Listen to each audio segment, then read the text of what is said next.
Imagine a country where the shadows of death feel more real than the morning sun. That was the portrait of El Salvador, not long ago. No longer was the government sovereign, but brutal gangs. Mara Salvatrucha, MS-13. Barrio 18. They were a state within a state.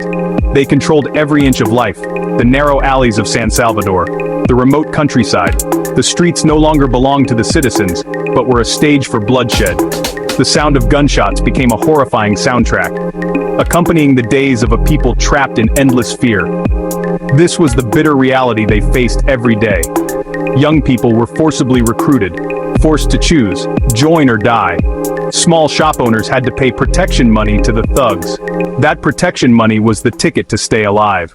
In the midst of widespread despair, an unexpected figure emerged. His name was Nayib Bukele, a young millennial politician with a style far from the image of a traditional politician. Leather jacket, jeans, often communicating directly with the people through social media.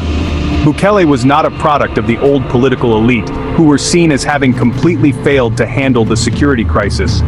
He positioned himself as a disruptor, an outsider ready to challenge the status quo. His promise was simple yet powerful, to return El Salvador to its people. At first, many were skeptical.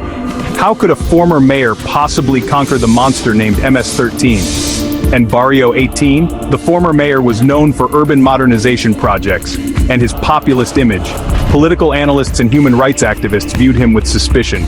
But the fed-up people saw something different. They saw courage. In March 2022, after a surge of brutal murders that claimed more than 80 lives in just one weekend, Nayib Bukele no longer held back. He declared a national state of emergency. This was not just an ordinary police operation. This was a declaration of total war. Bukele suspended several constitutional rights, giving extraordinary power to the police, giving extraordinary power to the military to hunt down and arrest anyone suspected of being a gang member. Operation Iron Fist began. House doors were broken down. Neighborhoods that were once no-go zones for authorities were now stormed by thousands of fully armed soldiers. Masked police. Mass arrests occurred on an unprecedented scale. Tens of thousands of people, mostly young men with distinctive gang tattoos, were dragged from their homes and the streets. The criteria for arrest became extremely loose. Within the country, Bukele's Iron Fist policy was met with euphoria. His popularity rating skyrocketed to over 90%, a figure almost unheard of in any democratic country. For the people of El Salvador who had lived for decades in the grip of terror, the results were immediate and tangible. The streets suddenly became safe. The homicide rate, once one of the highest in the world, plummeted drastically. Business owners were no longer extorted. Children could finally play in the parks without fear.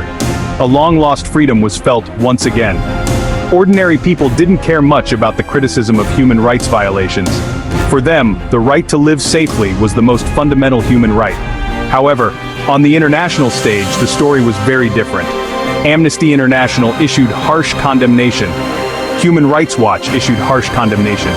Arbitrary arrests. Inhumane prison conditions. Deaths of detainees in custody. Now, on September 7, 2025, El Salvador is a very different country. The streets of San Salvador, once empty out of fear, are now bustling with activity late into the night. Small businesses are thriving again. Children once again fill the city parks. On the surface, Nayib Bukele's experiment has succeeded. He has won the war against the gangs and restored a sense of security to his people. An achievement once considered impossible. El Salvador has transformed from the murder capital of the world into one of the safest countries in Latin America. An incredibly fast and dramatic transformation. But behind this success lie big, unanswered questions. Is this security sustainable? What will happen if the state of emergency is lifted? With tens of thousands of people imprisoned without due process, including possibly many innocent people among them, what kind of time bomb is being created?